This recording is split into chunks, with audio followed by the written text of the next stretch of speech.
पर्व की समाप्ति नई आशाएं और नई खुशियों के साथ हुई होगी। आज आप सभी से कुछ विशेष निवेदन करना चाहता हूं। इस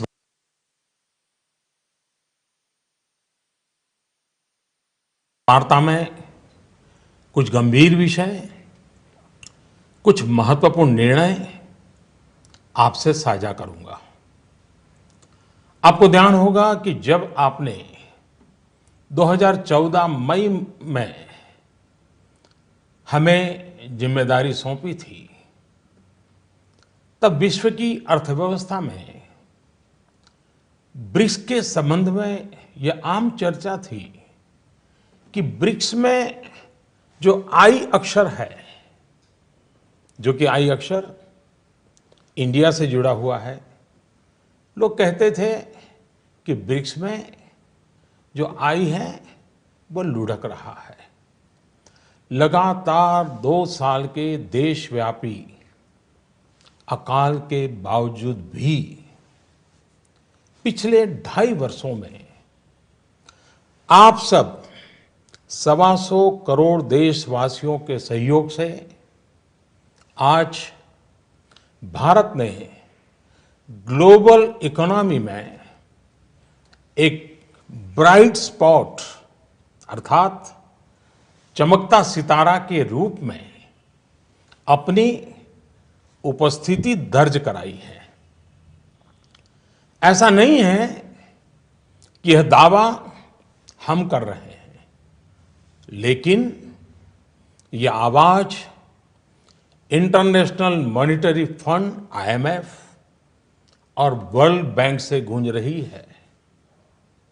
बहनों भाइयों, विकास की इस दौड़ में हमारा मूल मंत्र रहा है सबका साथ, सबका विकास। यह सरकार गरीबों को समर्पित है और समर्पित रहेगी। गरीबी के खिलाफ हमारी लड़ाई का मुख्य शस्त्र गरीबों का देश की अर्थव्यवस्था एवं संपन्नता में सक्रिय भागीदारी यानी गरीबों का सशक्तिकरण, गरीबों का एम्पावरमेंट। इस प्रयास की झलक आप लोगों को प्रधानमंत्री जन धन योजना, जन धन से जन सुरक्षा योजना, आर्थिक गतिविधियों के लिए प्रधानमंत्री मुद्रा ऋण योजना, दलित, आदिवासी और महिला उद्यमों के लिए स्टैंड अप इंडिया योजना, गरीबों के घर तक गैस का चूल्हा पहुंचाने के लिए प्रधानमंत्री उज्ज्वला योजना, किसानों की आमदनी सुरक्षित करने के लिए प्रधानमंत्री फसल बीमा योजना और प्रधानमंत्री कृषि सिंचाई योजना, उनको अपने खेतों से ही सही उपज पाने के लिए सॉइल हेल्थ कार्ड योजना और सही उपज का सही दाम पाने के लिए ई नाम अर्थात राष्ट्रीय कृषि बाजार योजना। इन सब में ये साफ नजर आता है कि सरकार गांव, गरीब, किसान को समर्पित है। मेरे प्यारे देशवासियों, पिछले दशकों में हम ये अनुभव कर रहे हैं कि देश में भ्रष्टाचार और काला धन, इन बीमारियों ने अपनी जड़ें जमा ली है और देश से गरीबी हटाने में ये भ्रष्टाचार, ये काला धन, ये गोरख धंधे सबसे बड़ी बाधा है। एक तरफ तो विश्व में हम आर्थिक गति में तेजी से बढ़ने वाले देशों में सबसे आगे हैं, दूसरी तरफ भ्रष्टाचार की ग्लोबल रैंकिंग में 2 साल पहले भारत करीब करीब 100वें। 2 वर्षों में अनेक कदम उठाए, ढेर सारे कदम उठाने के बावजूद भी अब हम 76वें नंबर पर पहुंच पाए हैं। यह बात को दर्शाता का है कि भ्रष्टाचार और काले धन का जाल कितने व्यापक रूप में देश में बिछा हुआ है। भ्रष्टाचार की बीमारी को कुछ वर्ग विशेष के लोगों ने अपने स्वार्थ के कारण फैला रखा है। गरीबों के हक को नजरअंदाज कर ये खुद फलते फूलते रहे हैं। कुछ लोगों ने पद का दुरुपयोग करते हुए इसका भरपूर फायदा उठाया। दूसरी तरफ ईमानदार लोगों ने इसके खिलाफ लड़ाई भी लड़ी है। देश के करोड़ों नागरिकों ने ईमानदारी को जी करके दिखाया है। हम प्रायः यह सुनते हैं कि गरीब एक ऑटो ड्राइवर अपनी गाड़ी में छूट गई सोने के आभूषण वाले बैग को उसके असली मालिक को कैसे ढूंढता है और लौटाता है।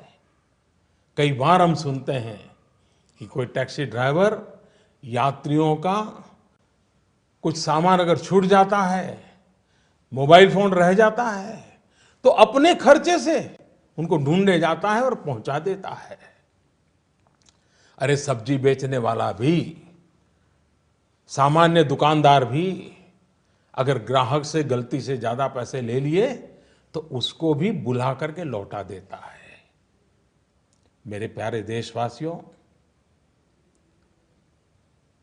इस बात का ये सबूत है कि हिंदुस्तान का सामान्य से सामान्य नागरिक ईमानदार है। लेकिन मेरे प्यारे देशवासियों, हर देश के विकास के इतिहास में ऐसे क्षण आए हैं जब एक शक्तिशाली और निर्णायक कदम की आवश्यकता महसूस की गई। इस देश ने यह वर्षों से महसूस किया है कि भ्रष्टाचार, कालाधन, जाली नोट और आतंकवाद ऐसे नासूर हैं जो देश को विकास की दौड़ में पीछे धकेलती है।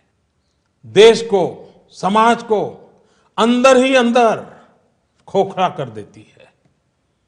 मेरे प्यारे देशवासियों, आतंकवाद की भयानक तो कौन नहीं जानता है। कितने निर्दोष लोगों को मौत के घाट उतार दिया जाता है। लेकिन क्या आपने सोचा है कि इन आतंकियों को पैसा कहां से मुहैया होता है? सीमा पार के हमारे शत्रु जाली नोटों के जरिए, नकली नोटों के जरिए अपना धंधा भारत में चलाते हैं और यह सालों से चल रहा है। अनेक बार 500 और 1000 रुपये की जाली नोटों का कारोबार इसके करने वाले भी पकड़े गए हैं। लाखों करोड़ों की नोट भी जब्त की गई है। बहनों, एक तरफ आतंकवाद और जाली नोटों का जाल देश को तबाह कर रहा है, दूसरी ओर भ्रष्टाचार और काले धन की चुनौती देश के सामने बनी हुई है। संभालने के तुरंत बाद भ्रष्टाचार और काले धन के खिलाफ लड़ाई की शुरुआत करते हुए अनेक प्रभावी कदम उठाए।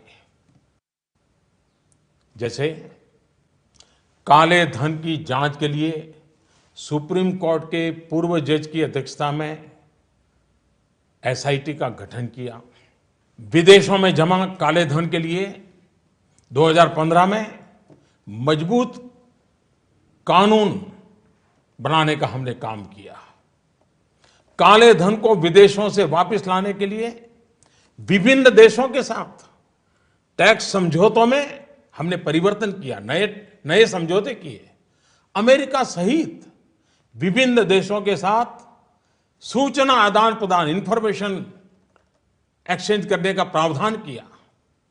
भ्रष्टाचार की बेनामी संपत्ति को रोकने के लिए अगस्त 2016 में एक और मजबूत कानून, इन सारे कानून से एक बहुत बड़े चोर दरवाजे को बंद कर दिया गया। देश में अघोषित आय को पेनल्टी के साथ घोषित करने की योजना में काफी बड़ी मात्रा में अघोषित आय उजागर हुई। मेरे प्यारे देशवासियों, इन सारे प्रयासों से पिछले 2.5 साल में भ्रष्टाचारियों से करीब करीब 1.25 लाख करोड़ रुपया, ये कम रकम नहीं है, 1.25 लाख करोड़ रुपए का काला धन बाहर लाया गया है। ऐसे करोड़ों भारतवासी जिनके रग रग में ईमानदारी दौड़ती है, उनका मानना है कि भ्रष्टाचार, काले धन, बेनामी संपत्ति, जाली नोट और आतंकवाद के खिलाफ निर्णायक लड़ाई होनी चाहिए। कौन ईमानदार नागरिक ऐसा होगा जिसे अफसरों के घर बिस्तर के नीचे से या जगह जगह बोरियों में करोड़ों रुपयों पाने जाने की खबर से पीड़ा न होती हो। आज देश की मुद्रा व्यवस्था का हाल यह है कि देश में कुल सिक्कों और नोटों की जो मूल्य है, उसमें 500 और 1000 रुपया वाले नोटों का हिस्सा लगभग 80 से 90% तक पहुंच गया है। देश में कैश का अधिक सर्कुलेशन का एक सीधा संबंध भ्रष्टाचार से है। भ्रष्टाचार से अर्जित कैश का कारोबार महंगाई पर भी असर पैदा करता है। इसकी मार गरीबों को झेलनी पड़ती है। इसका सीधा प्रभाव गरीब और मध्यम वर्ग की खरीदने की शक्ति पर पड़ता है। आपका भी स्वयं का अनुभव होगा। जब मकान खरीदने जाते होंगे, जमीन खरीदने जाते होंगे, तो आपसे जब सौदा होता होगा तब कहते होंगे कि कुछ धन चेक में लेंगे और ज्यादातर कैश में मांगी जाती होगी। ईमानदार व्यक्ति के लिए कुछ भी खरीदना, एक मध्यम वर्ग के व्यक्ति को घर भी खरीदना हो तो उसके पास काले धन नहीं है तो मुसीबत हो जाती है।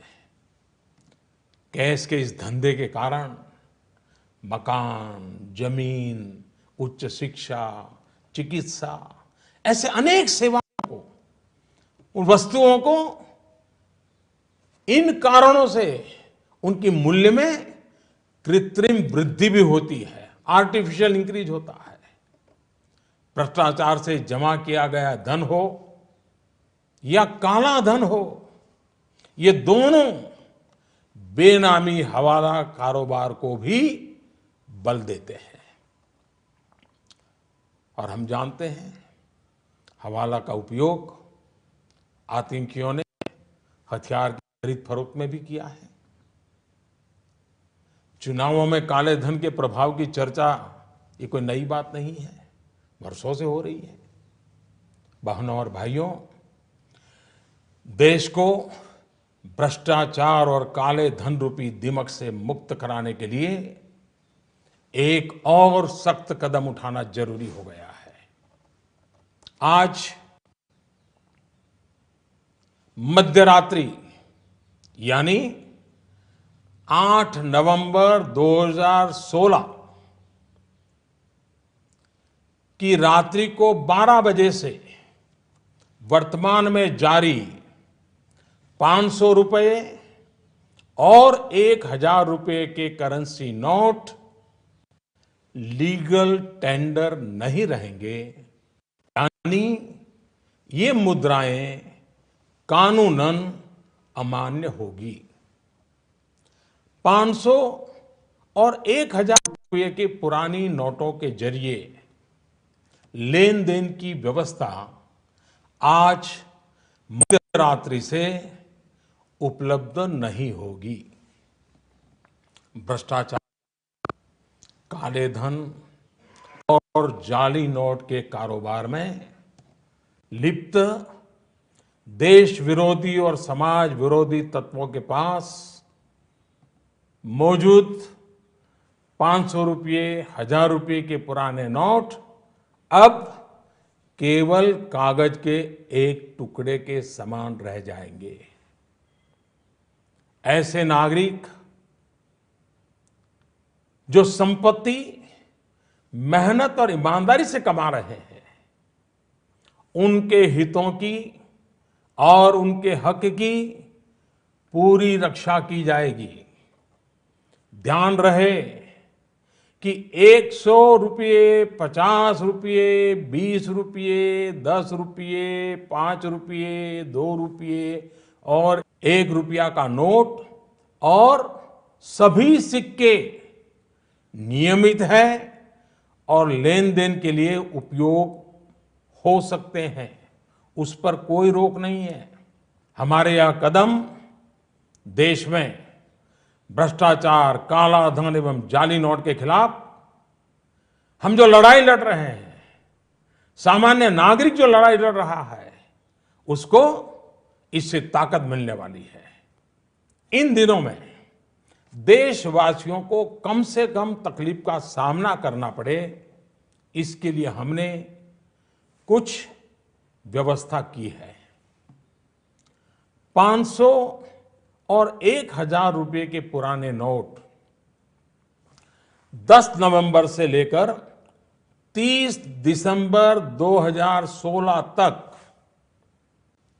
आप अपने बैंक या डाकघर, पोस्ट ऑफिस के खाते में बिना किसी सीमा के जमा करवा सकते हैं। आपके पास लगभग 50 दिनों का समय है। अतः नोट जमा करने के लिए आपको अफरा तफरी करने की कोई आवश्यकता नहीं है। आपकी धनराशि आप ही की रहेगी, आपको कोई चिंता करने की जरूरत नहीं है। 500 रुपये या 1,000 रुपये के पुराने नोटों को खाते में डालकर आप अपनी जरूरत के अनुसार फिर से निकाल सकते हैं। केवल शुरू के दिनों में खाते में से धनराशि निकालने पर प्रतिदिन 10,000 रुपया और प्रति सप्ताह 20,000 रुपये की सीमा तय की गई है। ऐसा नए नोटों की उपलब्धता को ध्यान में रखते हुए किया गया है। इस सीमा में आने वाले दिनों में वृद्धि कर दी जाएगी। खाते में जमा करने की सुविधा के साथ साथ एक दूसरी सुविधा भी दी जा रही है।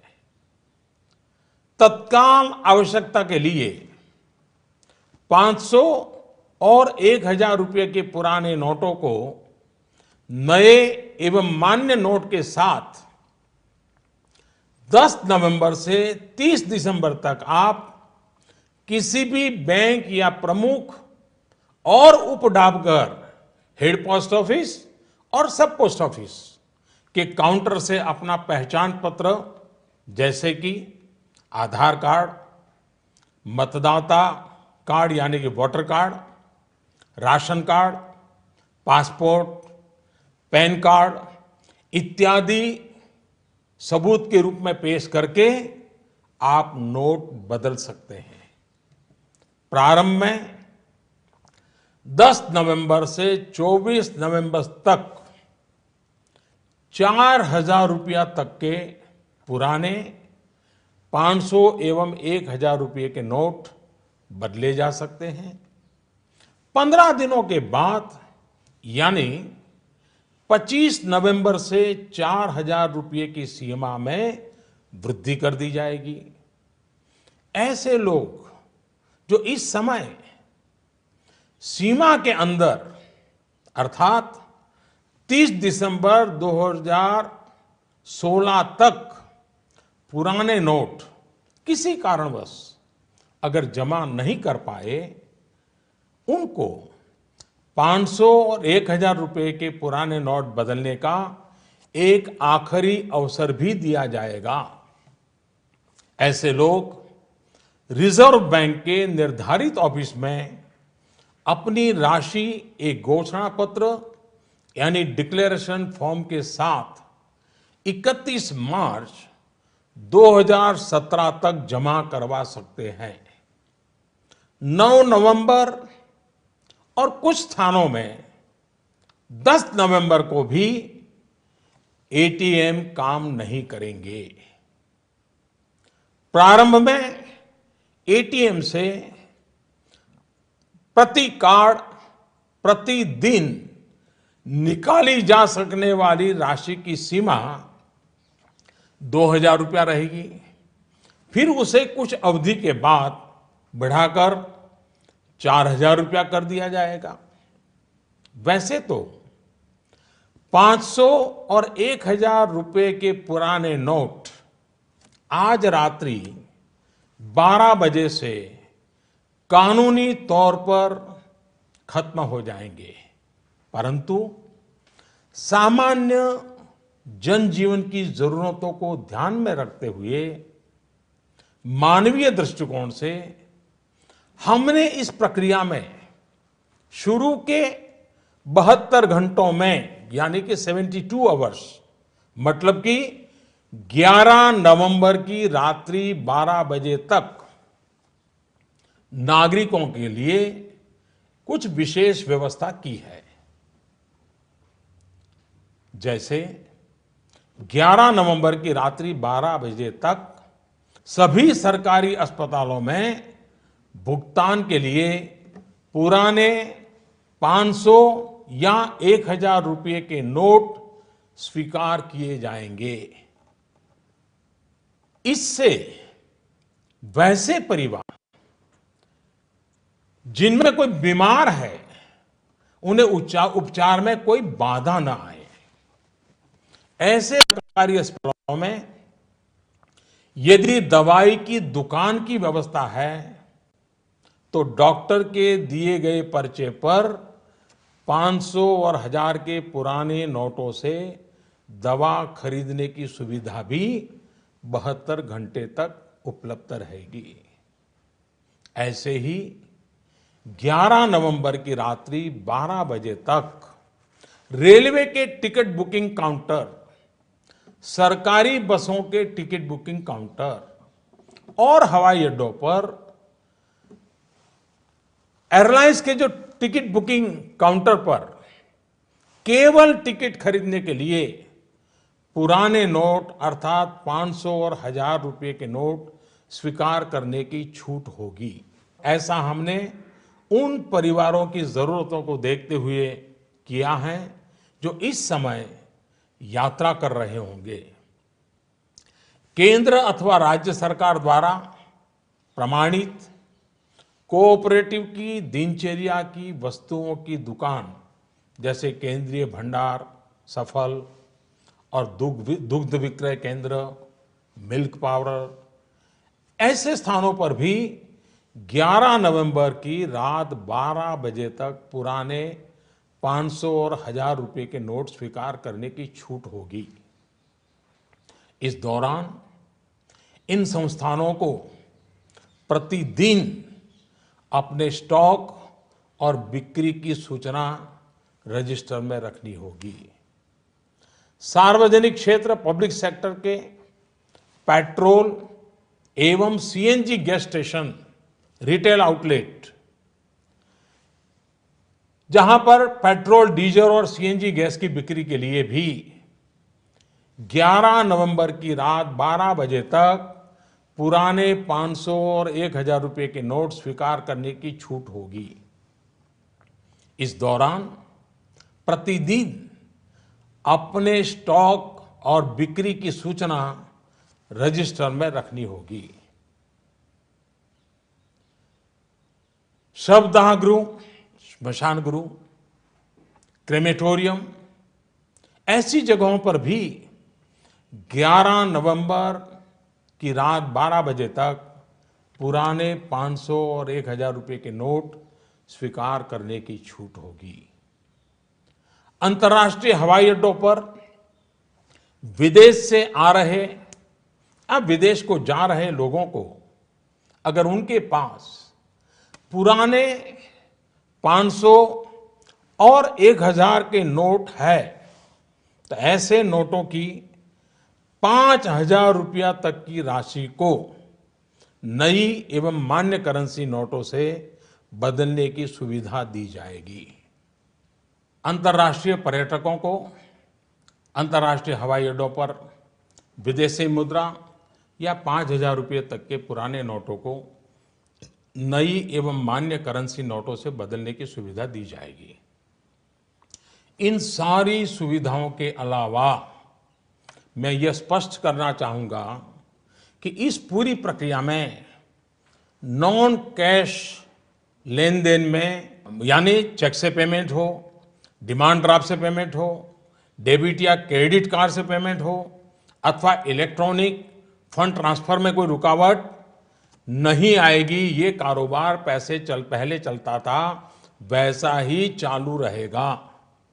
इन सारे इंतजाम के बावजूद हमारे ईमानदार देशवासियों को अगर तकलीफ का सामना करना पड़ा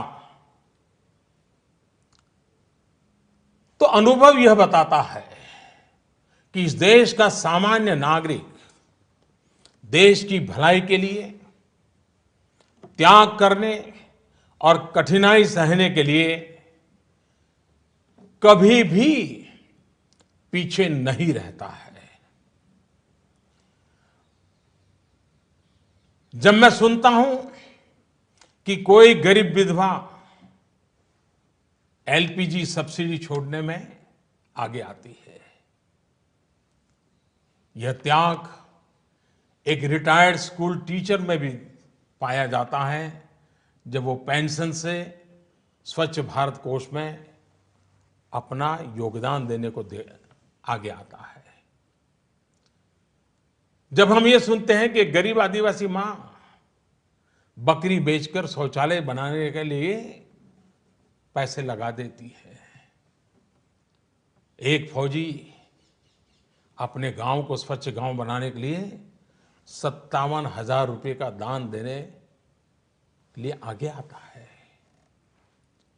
मैंने तो यह देखा है कि देश के सामान्य नागरिक की एक ही तमन्ना है कि वह कुछ भी कर गुजरने को तैयार है, बस देश का कल्याण हो। अतः भ्रष्टाचार, काला धन, जाली नोट और आतंकवाद के खिलाफ जंग में हम लोग थोड़ी सी कठिनाई, वह भी कुछ दिनों के लिए, तो झेल ही सकते हैं। मेरा पूरा विश्वास है कि देश का प्रत्येक नागरिक भ्रष्टाचार के खिलाफ शुचिता के इस महायज्ञ में एकजुट होकर के, मिल करके खड़ा होगा। मेरे प्यारे देशवासियों, दिवाली के पर्व के बाद अब ईमानदारी के इस उत्सव में, प्रामाणिकता के इस पर्व में आप बढ़ चढ़ करके हाथ बटाएं।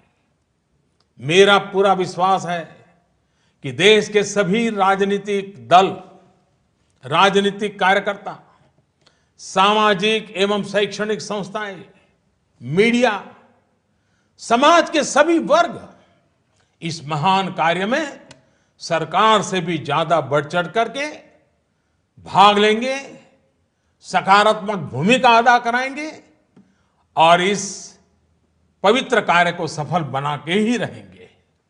मेरे प्यारे देशवासियों, ये बातें जब सब मैं आपके सामने रख रहा हूं, इसी समय सरकार के अलग अलग विभागों को भी जानकारी हो रही है। बैंक हो, पोस्ट ऑफिस हो, रेलवे हो, अस्पताल हो, उनके अधिकारियों को भी इस विषय की इसके पहले कोई जानकारी नहीं मिली है, क्योंकि इस काम में गोपनीयता बहुत ही आवश्यक थी। ऐसी स्थिति में रिजर्व बैंक सभी बैंक्स और पोस्ट ऑफिस को कम समय में बहुत सारी व्यवस्था करनी उनके सामने है। काम बहुत बड़ा है। इस व्यवस्था में कुछ समय तो जाएगा, इसलिए रिजर्व बैंक ने यह फैसला लिया है कि 9 नवंबर को सभी बैंक पब्लिक कार्य के लिए बंद रहेंगे। नागरिकों को असुविधा होगी। मेरा पूरा भरोसा है कि बैंक और पोस्ट ऑफिस के काम करने वाले सभी साथी देश हित में इस पवित्र कार्यक्रम को सफलतापूर्वक परिपूर्ण करेंगे। भूतकाल में उन्होंने ये करके दिखाया है। मेरा जनता जनार्दन से इतना ही आग्रह है कि सभी नागरिक धैर्य रखते हुए सभी बैंक्स और पोस्ट ऑफिस के अधिकारियों को सहयोग करें। यही मेरी उनसे आग्रहपूर्वक विनती है। बहनों और भाइयों, समय समय पर मुद्रा व्यवस्था को ध्यान में रखकर रिजर्व बैंक केंद्र सरकार की सहमति से नए अधिक मूल्य के नोटों को सर्कुलेशन में लाता रहा है। 2014 में रिजर्व बैंक ने 5,000 और 10,000 रुपए के करेंसी नोट का प्रस्ताव सरकार को भेजा था, जिसे हमारी सरकार ने विचार विमर्श के बाद अस्वीकार कर दिया था।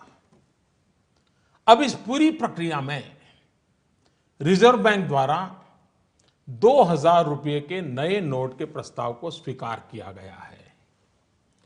पूरी तरह से नए तौर पर डिजाइन किए गए 500 रुपए और 2,000 रुपए के नए नोट, नए करेंसी नोट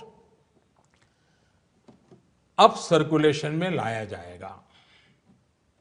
रिजर्व बैंक अपने पिछले अनुभवों को ध्यान में रखते हुए करेंसी सर्कुलेशन में अधिक मूल्यों के नोटों का हिस्सा अब एक सीमा के अंदर ही रहे, इसके लिए रिजर्व बैंक आवश्यक प्रबंध करेगा। अंत में मेरे प्यारे देशवासियों, मैं यह दोहराना चाहता हूं कि किसी देश के इतिहास में ऐसे क्षण आते हैं जब हर व्यक्ति यह महसूस करता है कि उसे भी उस क्षण का हिस्सा बनना है, उसे भी राष्ट्रहित में, राष्ट्र निर्माण में अपना योगदान देना है। परंतु ऐसे क्षण हर किसी की जिंदगी में गिने चुने ही आते हैं। आज समय हमें फिर से एक अवसर दे रहा है। हर सामान्य नागरिक भ्रष्टाचार, काला धन, जाली नोट के खिलाफ इस महायज्ञ में, इस लड़ाई में अपना योगदान दे सकता है। बहनों और भाइयों, आपसे इस प्रक्रिया में जितना सहयोग मिलेगा, शुद्धिकरण उतना ही सफल होगा।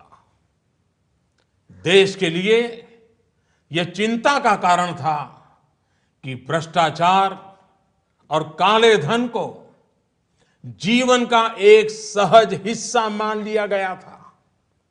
यह सोच आज हमारे राजनीतिक, सामाजिक और प्रशासनिक जीवन को दीमक की तरह खाए जा रहा है। शासन व्यवस्था का कोई भी अंग इस दीमक से अछूता नहीं है। समय समय पर हमने देखा है कि भारत के सामान्य जनमानस को अगर भ्रष्टाचार और कुछ दिनों की असुविधा में से एक को चुनना हो तो बेहिचक, मैं कहता हूं बेहिचक, मेरे देश का ईमानदार नागरिक असुविधा को तो चुनेगा, लेकिन भ्रष्टाचार को कदापि नहीं चुनेगा।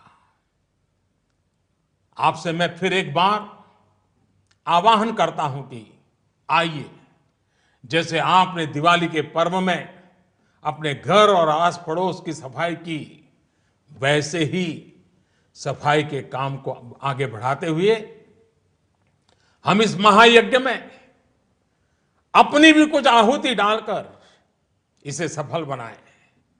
इतने बड़े देश में इतनी बड़ी सफाई के महापर्व में असुविधा को ध्यान में न रखते हुए आइए सभी शुचिता की दिवाली मनाएं। पूरे विश्व को भारत की इस ईमानदारी का उत्सव दिखाएं। पूरे देश में प्रामाणिकता का पर्व मनाएं, जिससे भ्रष्टाचार पर लगाम लग सके, काले धन पर नकेल कस सके, जाली नोटों का खेल खेलने वालों को नेस्त नाबूद कर सके, जिससे कि देश का धन गरीबों के काम आ सके। हर ईमानदार नागरिक को देश की संपन्नता में उसकी उचित हिस्सेदारी मिल सके। आने वाली पीढ़ी गर्व से अपना जीवन जी सके। मैं आप सबके सहयोग के लिए पूरे विश्वास के साथ 125 करोड़ देशवासियों की मदद से भ्रष्टाचार के खिलाफ इस लड़ाई को और आगे ले जाना चाहता हूं। मुझे विश्वास है आपका साथ, आपका सहयोग हमारी आने वाली पीढ़ियों के लिए प्रेरक बनेगा। मैं फिर एक बार आपका हृदय से बहुत बहुत आभार व्यक्त करता हूं। भारत माता की जय।